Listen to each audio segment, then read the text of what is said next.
Now let's turn to David Trim for a look at Adventist history.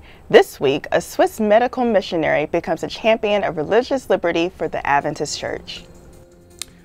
This week in Adventist history is notable in the history of religious liberty. On November 24 in 1888, Jean Nussbaum was born at La Chaux-de-Fonds, Switzerland. After completing training as a doctor, Nussbaum served as a medical missionary in Serbia, but in the 1920s he discovered his true vocation in public affairs and religious liberty work. Nussbaum represented the Adventist Church around Europe, becoming personally acquainted with intellectuals, cardinals, and statesmen.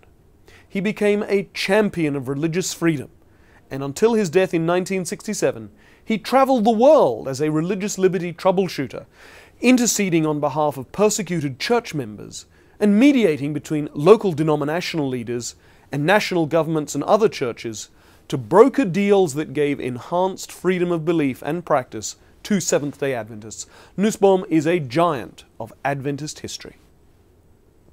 On November 26 in 1926, an Australian nurse, Cecile Guiot, sailed from Sydney for Noumea in New Caledonia. For 25 years she was the only Seventh-day Adventist missionary in that island country.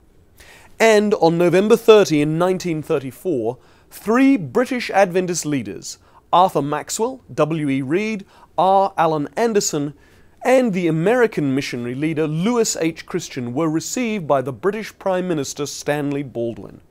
This photograph shows them about to enter number 10 Downing Street, the Prime Minister's official residence. Soon after, Baldwin announced that his government would not support a proposed new Sunday law. That was this week in Adventist history.